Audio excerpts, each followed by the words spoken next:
Good morning, everybody. Welcome to the Farzy Show. My name is Marc Farzetta here at the Steven Singer Studios. The fans versus Tobias Harris versus the fans, and Nick Sirianni, Coach of the Year? We'll talk about all that and more today on the Farzy Show. Hope everybody had a wonderful, wonderful day yesterday. A better day than me, who lost his fantasy championship. And I don't mean to be selfish out of the gate, but I just feel like you guys need to know the struggle that I'm going through right now, both in the fantasy football world. Still second place, win some money, whatever. There you go. And then after that, my apologies for being about 6 minutes late and starting the live show today. My face exploded is what happened.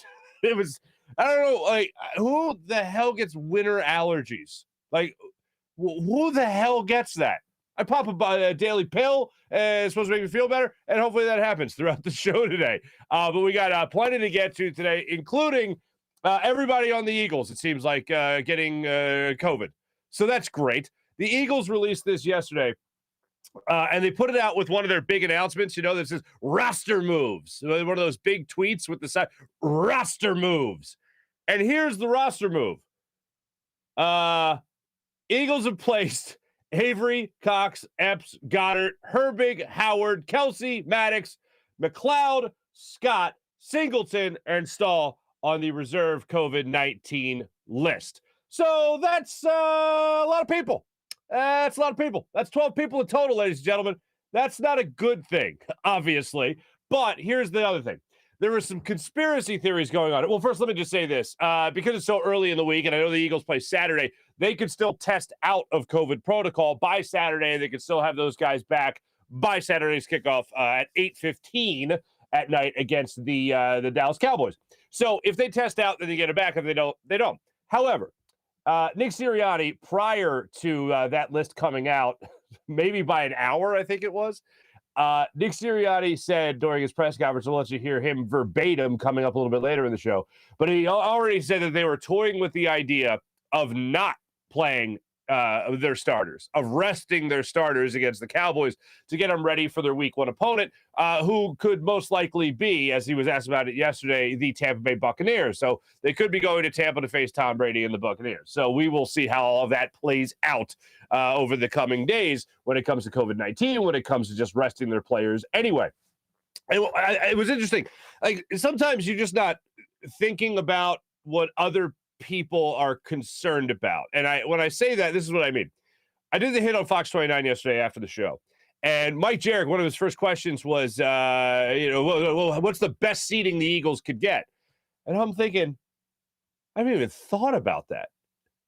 Because no matter what, the Eagles are going to get into the playoffs, and they're not going to be one of the upper echelon teams. We all know that. I said yesterday that the Eagles have beaten bad teams. And who beats bad teams? Good teams beat bad teams. Then who beats good teams? Great teams beat good teams. The Eagles are a good team. They're going into the playoffs where there's great teams. And by great, I mean by this year's standard, of course, which would be better than what the Eagles have done.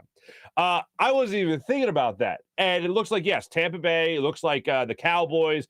You could have a situation where if you do win this game, whether it be with your starters or not, whether it be with those guys coming off the COVID-19 list or not, it could mean you work your way up to the sixth playoff spot in the NFC. And that's pretty much as good as it's going to get. There's only one real spot you could move up to, and that would be the San Francisco 49ers losing to the LA Rams. You win. You have 10 wins. They're stuck at 9. You move up there to that sixth playoff seed in the NFC, which would be great just because you were the last one in.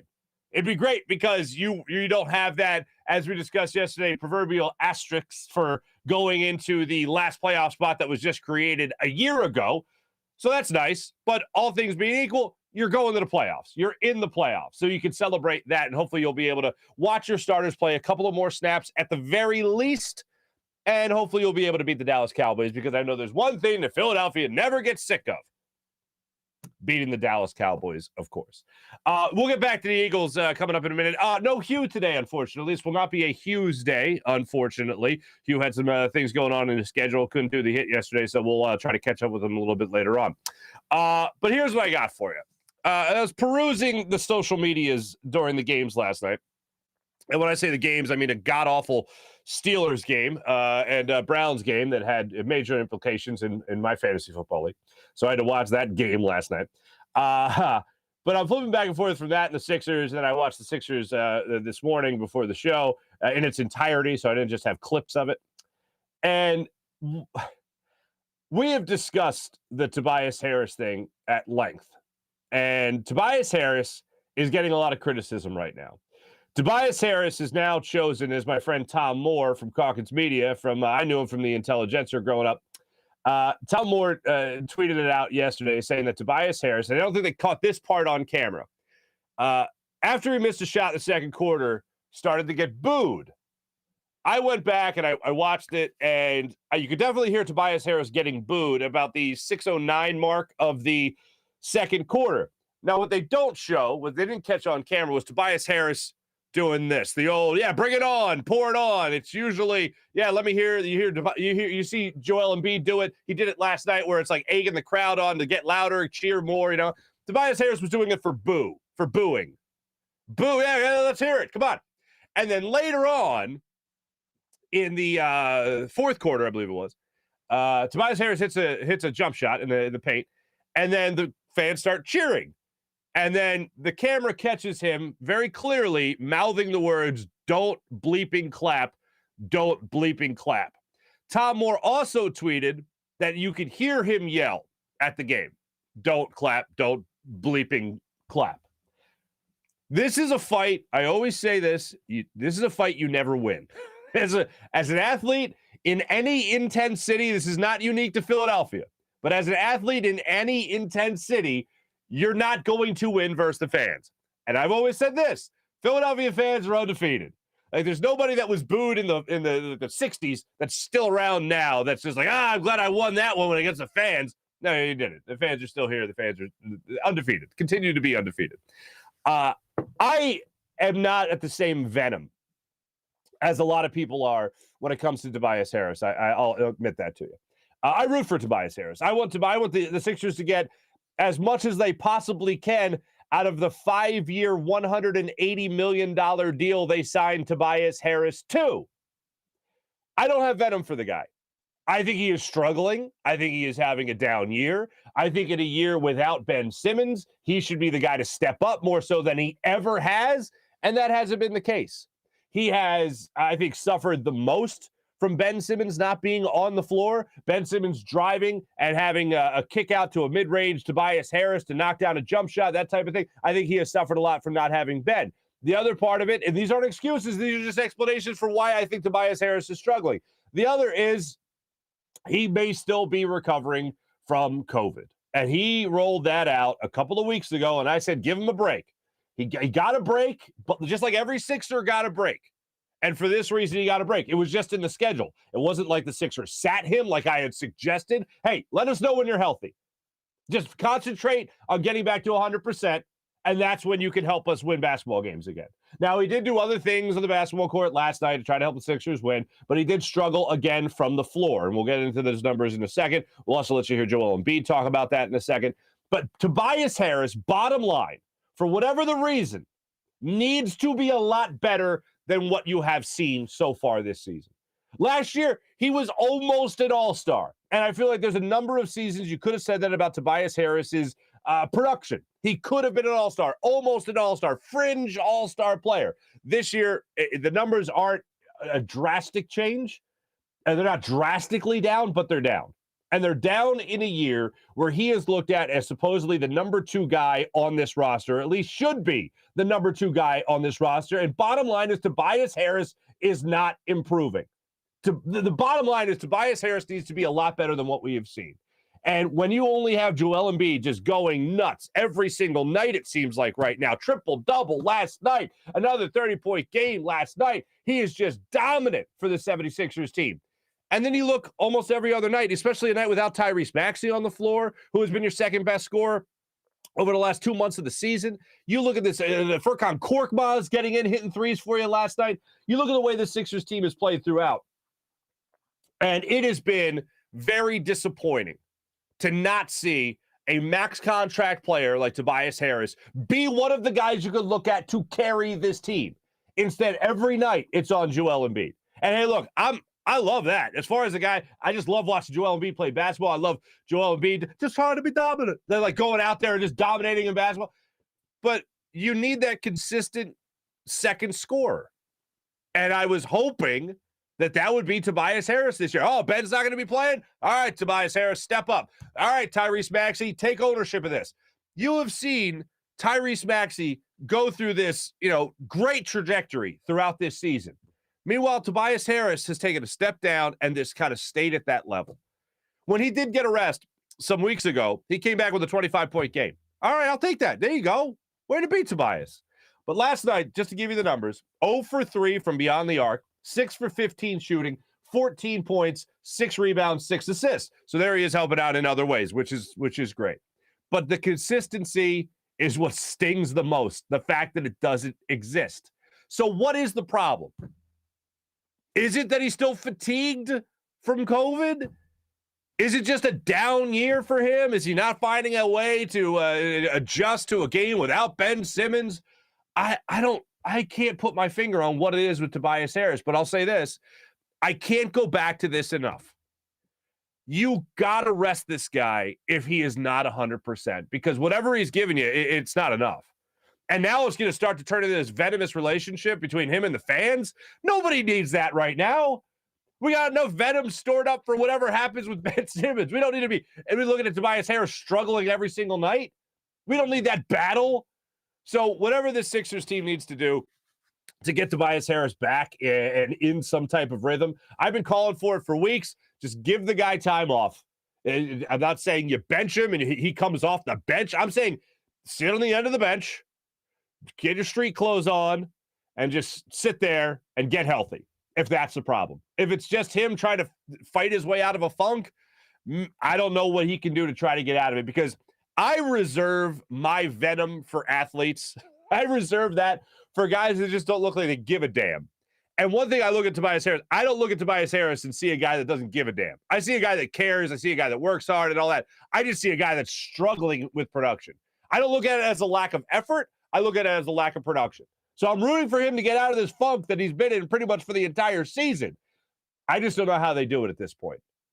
It's tough to watch. You're watching a guy whose production is usually a lot higher than what you're seeing game in and game out, and it's just not there. And whatever the Sixers are doing to try to get him out of it, try something else, because it ain't working. If he wasn't doing anything for you, if he wasn't getting you assists, if he wasn't getting your rebounds, I'd be furious at him. If I thought he was a guy who didn't give a damn, I'd be furious at him. Right now, I'm seeing a guy that is struggling with production, and overall, that is the most important thing. So whatever the Sixers need to do to get him going again, sit him, change his spot in the rotation, whatever it is. I don't recommend benching the guy, like I said, to come off the bench. But if you need to sit him out and give him a break, then do it. Because that's what I think is the only thing that will get him going again and get him back to that, almost an all-star level of play. Even though I think right now it'd be too little too late to get him going again in that facet. I just know this. I am done with watching the struggles. I will let you hear. Let's get to it right now. Joel Embiid, this is again courtesy of our friend Tom Moore. Joel Embiid, after the game, was talking about Tobias Harris and the Toby versus the fans mentality. Listen to Joel on that. I thought it was nothing. He didn't make shots today, but I thought he contributed, when he was on the floor. Plus and minus is the floor stat, but you look at, when he was on the floor, did a great job, whether it's getting guys open or defensively. Thought it was pretty good. Look, Joel Embiid's been there, and I remember he always references now 2 years ago, shushing the crowd or not scoring any points in the game like he did against Toronto. But Joel Embiid's been there as well. We always know Joel Embiid's going to bounce back. But when Joel Embiid shushed the crowd, I thought it was hilarious because, we troll players rarely ever troll us back. Joel Embiid trolling us back and shushing the crowd for allegedly it being over Al Horford. What a hill to die on, the Al Horford hill. But anyway, Joel Embiid gets it. He understands the relationship and the give and take between the fan base of Philadelphia and their athletes. I've said forever that when an athlete gets booed by the Sixers faithful, by the Philadelphia faithful, the only way they should take that is, yep, I know I got to get my you-know-what together. It ain't working right now, whatever. And that might be a very simplistic way of looking at it, but that's honestly how an athlete should look at it. I don't look at a guy like Tobias Harris and go, boo, you suck, get out of here. I look at a guy like, you got to get your you know what together. Because whatever you're doing to try to get it together, that ain't working. It's good that Joel Embiid is there, and he's highlighting that he's doing other things on the court to try to help the Sixers power forward, win basketball games, and help this team, have this team win basketball games. But whatever it is, I don't think Joel Embiid's going to be the cure for it. I don't think Tyrese Maxey's going to be the cure for it. I think the only person that can really do anything about this is Tobias Harris. And I know he wants to stick it out. I know that he already knows they're short-manned. And I know that he knows at any minute other players, like, for instance, Maxey didn't play last night. Thibault didn't play last night. Those guys go out there against a 10-win Rockets team and keep them a 10-win team, even though in the early goings of the game last night against the Rockets, it didn't look so good for the Sixers. I was hoping Joel Embiid wouldn't have to play the fourth quarter. He ended up having to play that fourth quarter. But Tobias Harris needs to say, I ain't 100%. Because I think he's the only one that can take himself out. It's almost one of those situations where I feel like the organization has to save the player from himself. But at this point, with COVID running rampant again, with Omicron going nuts, I think what the Sixers realize and what Tobias Harris realizes is that at any given night, they can be short-manned. So they don't have the luxury of saying, Toby, why don't you take a couple of days off?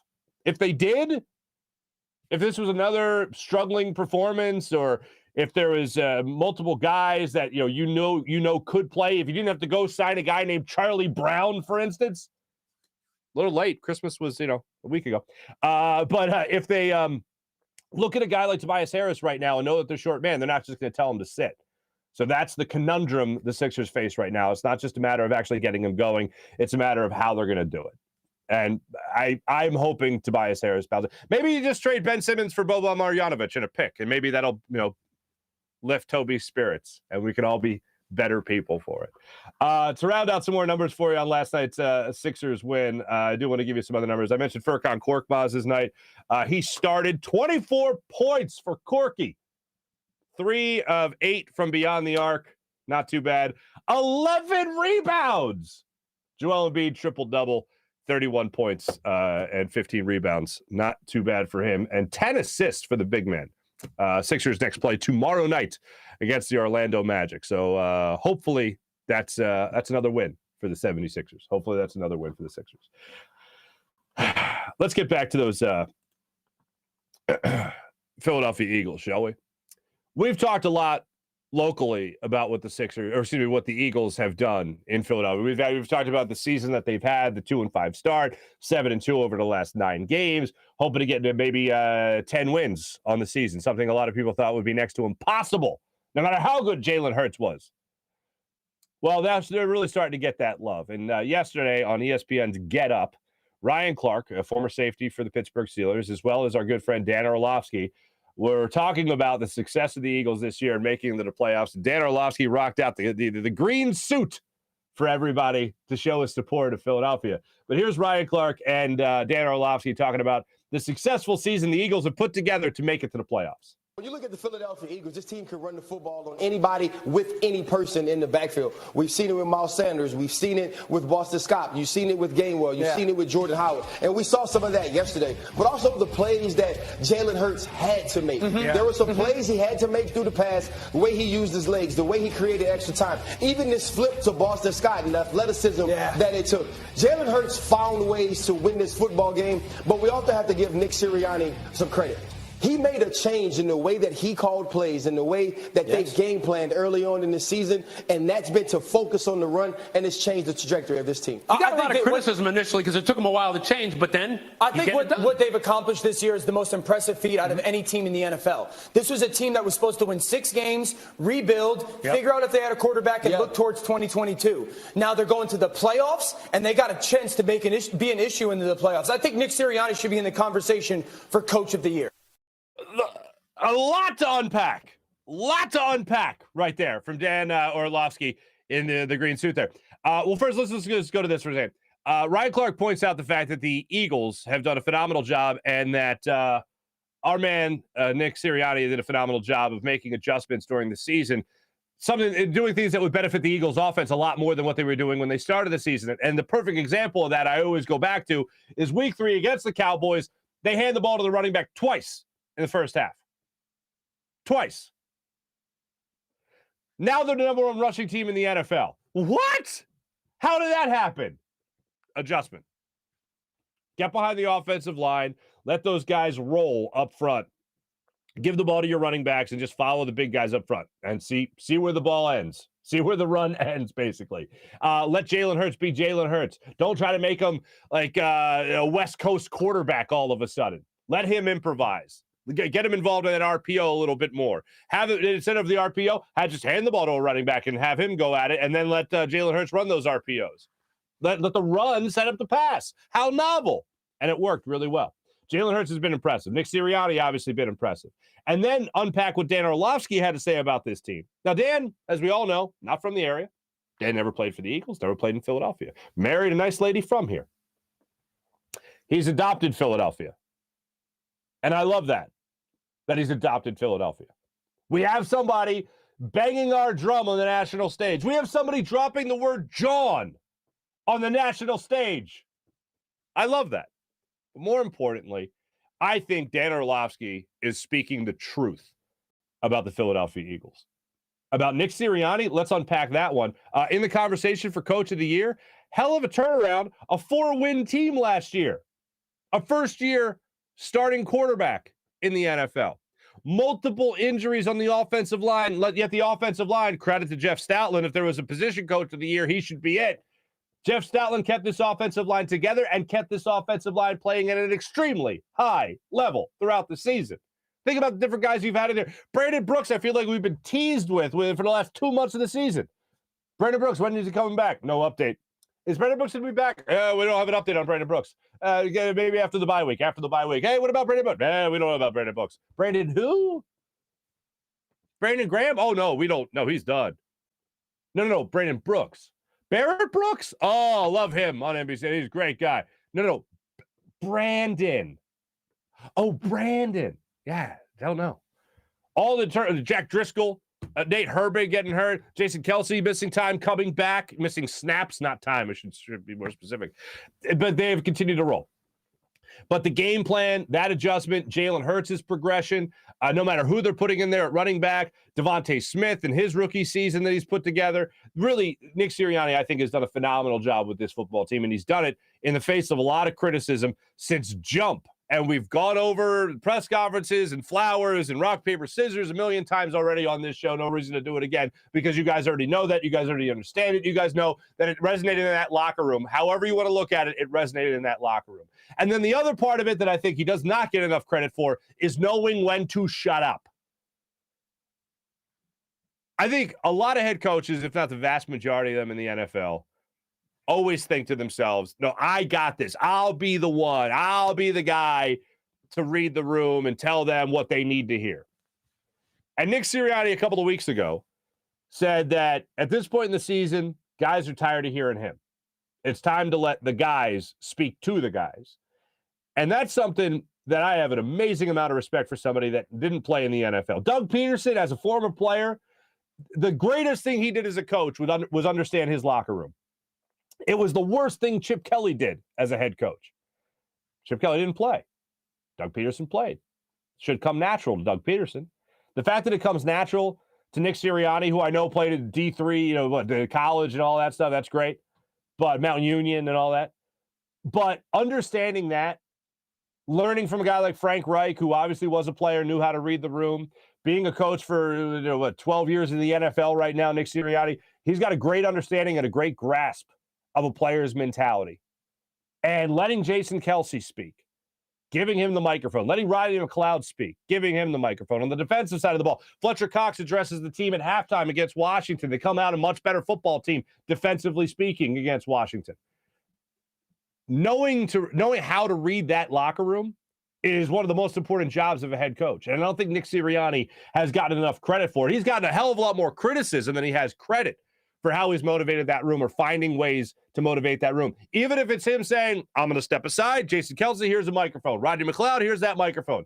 I'm going to take the microphone. Flowers.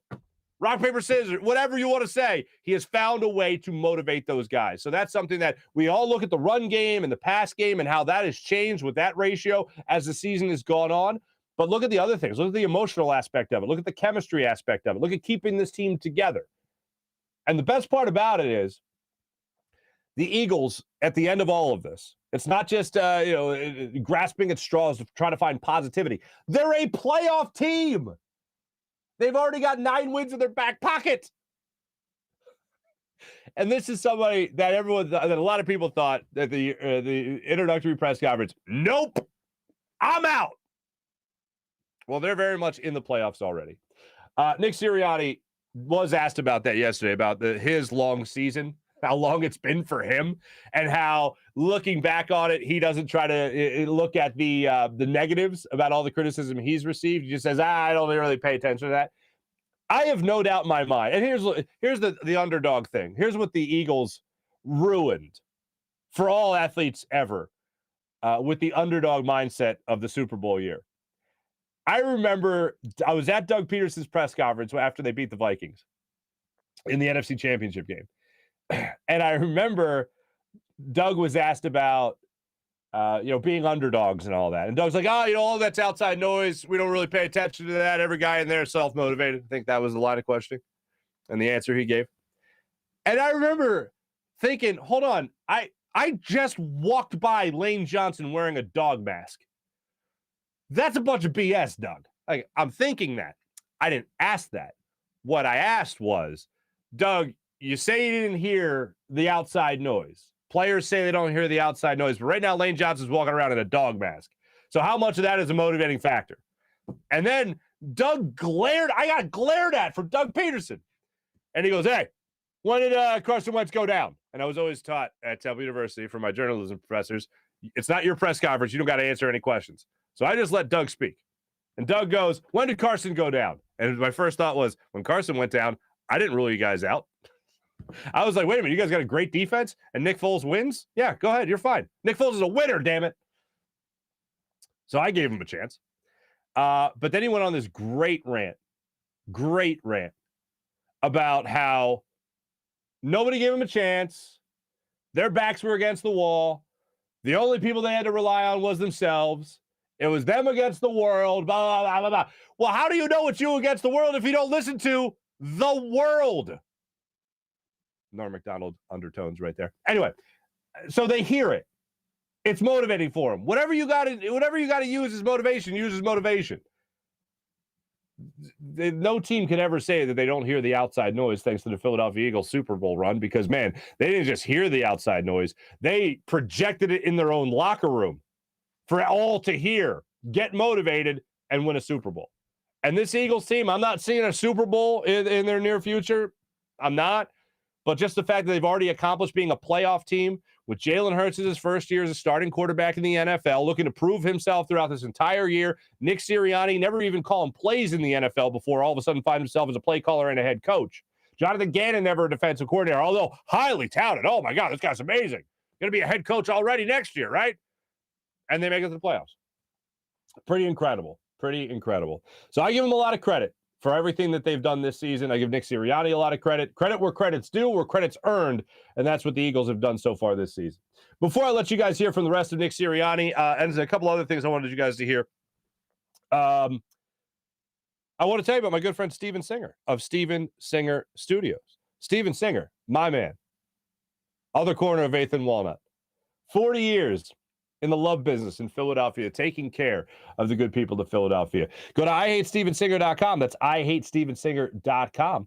Always fast and free shipping at I Hate Steven Singer Jewelers. So you know when you go there, you're going to get taken care of. You're going to get treated like family at Steven Singer. And why is that? Because Steven believes in the love business, you should take care of people.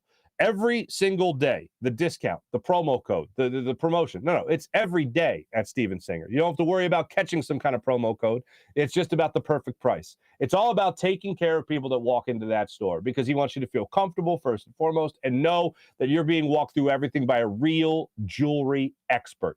You don't have to think about going to some other store and worrying about haggling or negotiating. No, every time you walk into Steven Singer, you're getting set at the perfect price. So the person next to you isn't paying less than you are. Oh, that person doesn't negotiate better than me. Why? And And also, the best part about Steven, he doesn't mark things way up just to mark it down in front of you, make it feel like you're getting some kind of deal. No, the deal is the deal. As soon as you walk in, it's great at Steven Singer Jewelers. For all your jewelry purchases, go to my friend Steven Singer of Steven Singer Jewelers. One place, one price, the perfect price every single day. Steven Singer Jewelers, the other corner of 8th and Walnut. IHateStevenSinger.com. This is what I want you to hear on Nick Sirianni. A couple of more things here. We haven't heard from Nick Sirianni since they made it to the playoffs. So he was asked about it yesterday, about finally it becoming official. It's officially official. They walk off the field. They needed some things to still go right for him after they were done at FedEx Field. The railing almost fell down on Jalen Hurts. He gets off the field unscathed. Eagles win the game. Then you got to wait to see what happens with the Panthers, the 49ers. You got to see what happens if the Green Bay Packers, they end up beating the Vikings. That all fell into place. So Nick Sirianni's reaction on being a playoff team officially. That was exciting. I mean, you come home from a game and you are always exhausted, even though, I'm not playing obviously, but that coaching just emotionally takes a lot out of you. And so you're exhausted, you get home. And so by the time that it was actually clinched, I don't let myself get too excited, even though it was 37-10 at one point. You kind of wait until the whole thing. I was ready to go to bed by the end of it, but obviously we're really excited to be in the tournament, and but like I said, we got to focus on beating Dallas, and the plan that goes into that. We got to focus on getting better from the game that we played yesterday. But obviously, we're all excited. Does it hit anybody else's ears wrong when people refer to it as the tournament? Doug started doing that. Doug Peterson started doing that. It always hit my ears wrong. And Nick just did it, and it hits my ears wrong. But anyway, congratulations to him. It's got to be an interesting thing. I mean, if you guys were in your fantasy championships like I was, but I lost yesterday, you're watching those games thinking about how it affects you. Same thing with Nick Sirianni. How's that for a comparison? But look, the guy's not going to spike the football right now. The guy's not going to look back on it and go, "Oh yeah, look what we've done already." I think he and Jalen Hurts share that type of mindset where they're going to wait until it's all over before they go back and appreciate what they were able to accomplish during the regular season. So, and going into the playoffs and all that. So credit to him for that. Now the other part of it is what I mentioned earlier, resting guys potentially on Saturday. This comes down to a stretch. Our friend Mike K of NJ.com did the numbers. The Eagles will play 4 games in 19 days. My first reaction to playing Saturday and not Sunday was, okay, so the Eagles had to play Washington on a Tuesday. Then they played again that Sunday, and then they played Washington again the following Sunday, and now they're going to play another short week on Saturday. Now, you might say it's only one day, and you're right. It was. How much better is that than 4 games in 20 days, right? But still, it's one less day to recoup from anything. Now, they don't have to travel again. Like they had to face Washington, and then they had to face the Giants, and both those were at home, and they don't have to get on a plane and all that. They still have to get on a plane, obviously, for the rest of the year. Since that Dallas game, or excuse me, since that first Washington game. So that definitely gets, that's to their benefit. Now Dallas has to travel here on that short week. So the Eagles get at least that benefit as far as that goes. Cowboys might not have a lot to play for either. We'll see what they plan to do with their starters going forward for the rest of for the one game left in this season. But the Eagles got to play 4 games bottom line in 19 days. That's not too much fun. So Nick Sirianni was also asked about what he was going to do with his starters and whether or not he has decided to rest them or not, even before COVID, before those announcements were made. Here's Nick Sirianni talking about the idea of resting players. We're talking through all that still. We haven't decided anything there yet. We don't have to decide right now. We're preparing like we would normally prepare on a Monday for a game. Really, it's like a Tuesday now. Now that we got flexed to Saturday, so we're trying to get our plan ready. We're trying to rip through that, and again, like I said, we don't have to make some of those. We don't have to make that decision quite yet. And so, I know there's a thing about resting, and there's a thing about staying sharp. No doubt, we're taking everything into account, and we'll discuss that later on today. I was surprised, and I was after the COVID list came out. I was curious as to whether or not Nick Sirianni in his head was thinking of, oh, we already got a lot of guys out. You guys don't even know yet. We're just waiting for it to be officially official, I guess. I was wondering if he already had that in his head. Well, yeah, we might rest guys. We might not because everyone's got COVID. But we'll see what happens on Saturday. Or we'll see how the week plays out. For me, I don't know why you wouldn't play your starters. I mean, don't you still want, even if it's not that big a difference, even if you're not going to be one of the better teams in the playoffs, if you're really sticking to that, just getting the tournament mentality, anything can happen. Well, don't you want to be in the best possible seeding? No matter what. I think you would. It looks better. Well, if you're going down the list from 1 to 7, isn't it better to be 6 than it is 7? If not even for just bragging rights alone. Oh, hey, look, we were 6th in the playoff seeding. We weren't 7. 7 has an asterisk anyway. 7 was created to a year ago for people to get into the playoffs. We don't need that. We're 6. Look at 7 down there. Man, they suck. Like, wouldn't you want to win it anyway? You go on even Stevens right now with the San Francisco 49ers, who in a head-to-head matchup right now, actually not head-to-head matchup, but head-to-head record-wise, you lose out because you lost to them in what was it, week 2 of the season? So if that happens, if you have the same record, then they win the tiebreak. But if they lose to the Rams, then they got a 4:25 kickoff on Sunday, and you beat the Cowboys Saturday night, then you're 6. So it was odd to me that they would even consider resting the starters at this point. But that's where they're at.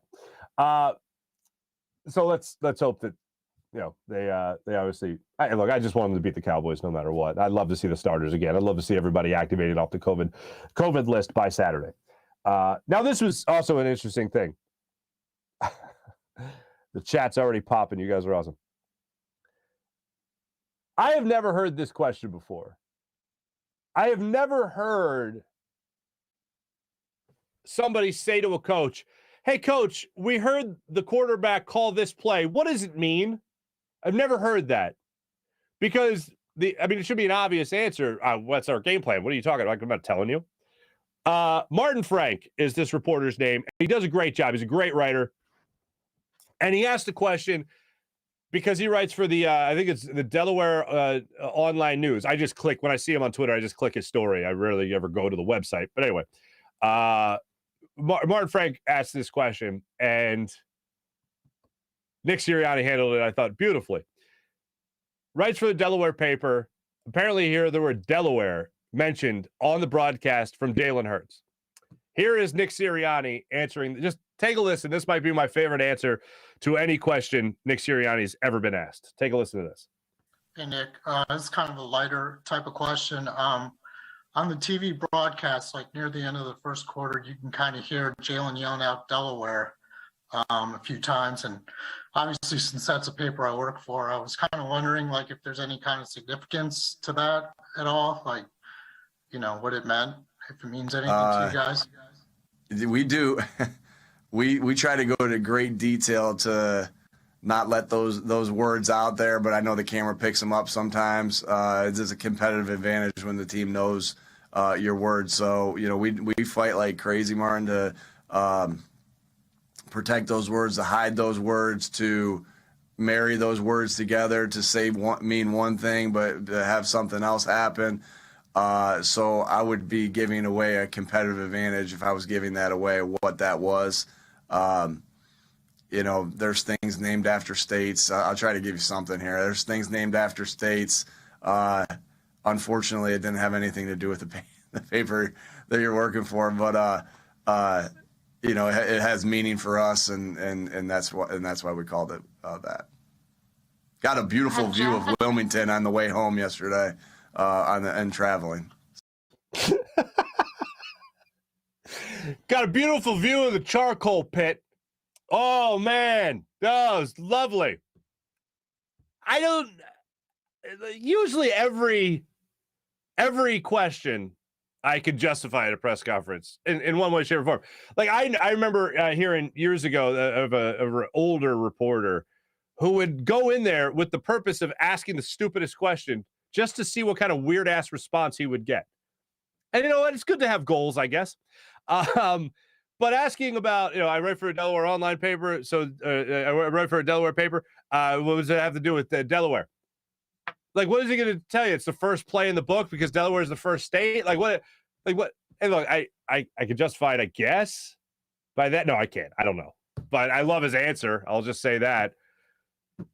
You know what would be the ultimate troll job? If Nick Sirianni worked in play calls that were the names of reporters. McLean, Ruben Frank, Dave Zangaro, Sealski. That would be the ultimate troll job. And then when the reporter asked him about, was that play named after me? Oh yeah, it was. Well, why was the significance? No reason. Just looking for names. Just looking for names. That'd be a pretty awesome troll job right there. One more thing I wanted to let you hear from Nick Sirianni. We talked about resting guys, Delaware. Oh, that was the last one right there. We got to the playoffs one earlier in the show. Before I jump into the chat check, ladies and gentlemen, let me tell you about the great people that give us that great locker room sound, the locker room report, and that's brought to you by Rothman Orthopaedics. When you have an orthopedic issue, you need a physician who eats, sleeps, and breathes orthopedics. You need an exceptionally specialized Rothman Orthopaedics physician. They not only specialize in orthopedics, but each of their physicians only focuses in on one area of the body, which means you can have the confidence to get past the pain and be what you were. Visit them in one of their 30-plus locations in Pennsylvania and New Jersey, including 4 orthopedic-only urgent cares. Learn more at RothmanOrtho.com. That's RothmanOrtho.com. How about the great people at BetQL? If you want to get the advantage over your sportsbook, you need to download the BetQL app, the only app you'll need to make the smart bets. Their best bets computer model scans over 350,000 unique bets per year to give you the best bets recommendation for every game across all major sports. And they give you the reasoning behind why you should place that bet. Their model covers everything from point spreads, over-unders, player props. And if you don't use their model and prefer to do your own research, BetQL has all the necessary tools for your betting research needs. Everything from sharp data, line movement, team summaries, lineups, injuries, breaking news, even a leaderboard for you to track your own success. Head to the App Store or Google Play Store now to download the BetQL app. How about our friends over at PHL Sports Nation, Philadelphia Sports Nation, enhancing your Philadelphia sports fan experience across social media and blogs. That's PHLSportsNation.com. Oh, win view. Ladies and gentlemen, still week 18 of the NFL season. Here's my prop of the day, by the way. Keep on riding the over for Joel Embiid. It doesn't seem like it's stopping anytime soon. They got the Magic coming up here. 31 points again. He was at 37 or 27 and a half. Yeah, just keep on riding that Joel Embiid over. But WinView, you can ride out those props all day long and make predictions on the games that you love and win some real money prizes with WinView. The only game where fans can take on other fans and end the debate once and for all. Who's the biggest sports fan? If you have those friends and family members who think they know everything about sports, challenge them to a WinView contest and see if they can walk the walk as well as they talk the talk. You want to break up the monotony of family dinners and get-together? Little WinView challenge. NFL playoffs, WinView challenge. See how much money you can win off your friends and family members by walking the walk instead of talking the talk. That's WinView. Use WinView, the WinView app. Now it's time for everyone's favorite part of the show, the check. Ladies and gentlemen, let's see what the good people of Philadelphia have to say. The Philadelphia sports world, that is. Good morning to everybody. Ross, good morning. How you doing? Dan Schwartz, nice to have you back. Ben Timmons, nice to have you. Mopar, good morning. Let's see. Sean, today is National Spaghetti Day?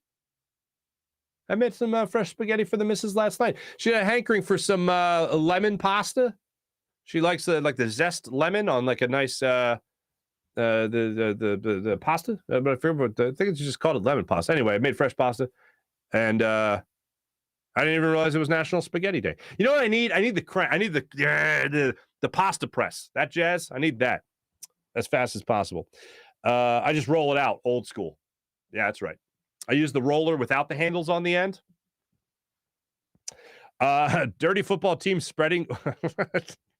Yeah, Dan, I don't disagree. 2 receivers this week. What the hell? PJ and Farzy? What the? I see what you're saying. Dan Schwartz, is it true Ben Simmons was in the house yesterday? Makes me sick. I have seen rumors about him being around, but I have not seen it. Lester's 5'9", Are we really talking about, why are we talking about height? Oh, is PJ really 6'6"? You know, PJ, that's one thing I forgot to do. I forgot to get a picture with you at the, what was it, the golf outing we were at for Riley COTY and Athletes for Care. We forgot to get that picture next to one another. I come up to PJ's hips. That's how tall PJ is. I'm 5'11" and a half. All right. One doctor said I'm 6 foot, so let's go with 6 foot. PJ is 7'9", just so people know. John Cheeseborough is 5'9". Okay, this is interesting. This is where the chat went today. You guys are awesome. Sean, Washington team, they tried to injure Jalen with their stadium, and now they're giving players COVID. It's a dump. That stadium's a dump. Lester, good morning to you anyway. John, really? My voice sounds like thunder? I did a podcast that's on YouTube. All right. Mopar, jump up, and get down. Jump. Okay. Wait, Ross F. What are we? Why do we have an F? Height is a big conversation in the chat today. Good morning, April. What's going on, April? John Cheeseborough. What the hell is happening? Dan Schwartz, can't hate on Toby. He is too good a guy. He's just sucking at basketball. Again, I'll go to the Elaine Vigneault line, Dan. I'll go to the Elaine. I love Toby, the person. I need more from Toby, the basketball player. And I think we can all agree on that.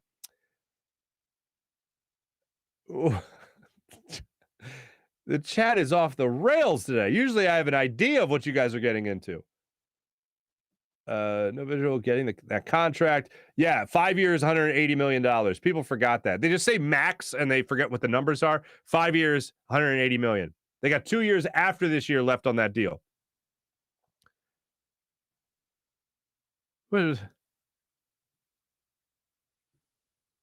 Jimmy Butler isn't playing this year. Dude's always hurt. Yeah. Height, again, continues to be a great conversation.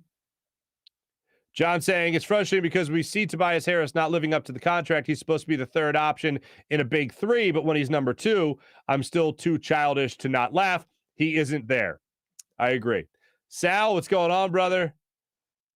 PJ on the... Wait, April, don't sleep on the dark chocolate Reese's? Are they making dark chocolate Reese's peanut butter cups or Reese's Pieces? Is that happening? If that's happening, I'm not really into the dark chocolate. Good morning, April. I mean, I'll say this, April, you and I have very different tastes with our sweet tooth. I have a sweet tooth, but mint chocolate chip, this is an early Farzy show reference. We got in a debate in the chat about mint chocolate chip ice cream, and I think it's garbage and trash. I feel like it's eating. If you could eat going to the dentist, it would be mint chocolate chip ice cream. If that was a meal, it would be mint chocolate chip ice cream. It's got the chocolate, which is like, ooh, delicious sweetness. Then it's got the mint, like, no, you're spiffy clean. No, thank you. So that you guys can comment on that later. Alyssa, good morning, Alyssa. Nice to have you. Alyssa, good morning to everyone but Tobias Harris. I see what you did there. Trade Ben for Bobby's large bag of goldfish. Now you're talking. Sal, good morning, Alyssa. We got girls. Usually we have April. Now it's plural, says Sal. Very nice. That suit is fire. I assume you're talking about Dan Orlovsky. No doubt.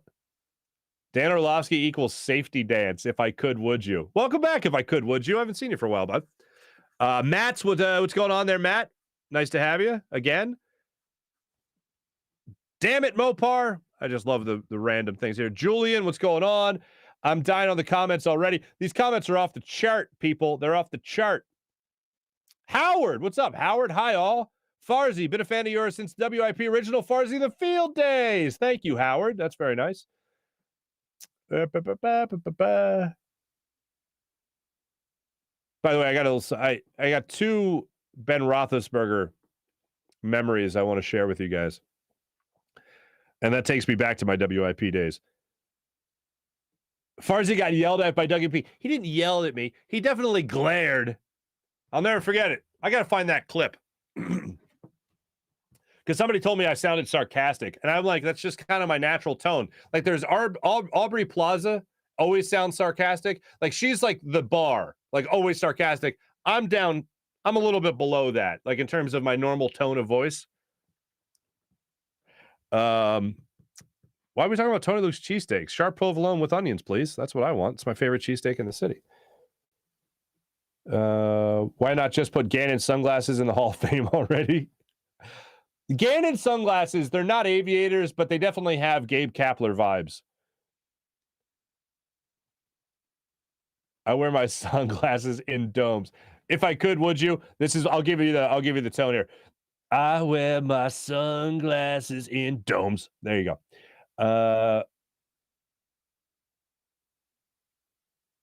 April, you found a good Italian market down there in Carolina?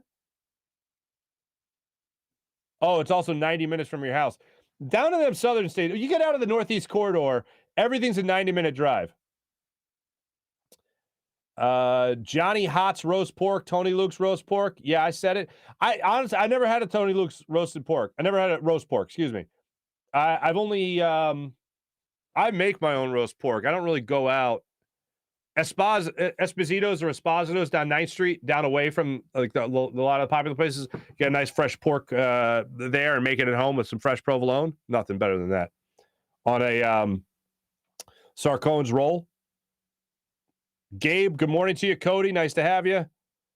April, hello again. Wow, Rob, Farzy's addicted to checkers. Yeah, you're not far off. Farzy, Five Guys or checkers? Checkers, just because of I'm tied to checkers and my youth. Because there used to be one on Knights Road in Northeast Philly, and we used to, because we'd go to, on Christmas Day, we would drive to Baltimore every year. That's where my mom's from, for those that don't know. And my aunt actually is the principal of Our Lady of Calvary in Northeast Philly. So we would go up Woodhaven, we'd get off Knights Road, pick up Aunt Millie, Sister Mildred, she's a nun, and then we know that we come through, and there's a Checkers right there in the corner. So we're like, Dad, can we stop at Checkers? All right. And we go and we get Checkers. So it's like tied into my brain as a kid. So Checkers over Five Guys. Farzy 5 yesterday, Chris says, was the chef's kiss. Wow. Thank you so much. Ridley Scott. Dave, is this true? David, is this true? Ridley Scott's making a Napoleon movie? If he is, I'm here for it. I want to see that movie. I'll watch anything with Ridley Scott. Dumbest questions ever. Shots fired. There's news. But Farzy, what's going on? Farzy. That would be hilarious if I was watching an Eagles game and all of a sudden I hear Farzy. That play would just be a deep bomb to Devontae Smith. You want Farzy? James, good morning. Rob, hello. Henry, hello again. Mint Choco, better than Checkers. Get the hell out of here. Dark chocolate peanut chews. No, thank you. You want to know true evil? Mix Reese's Pieces, Skittles, and M&Ms. In fact, I hope somebody does that to Mike Silsky. Very nice, John.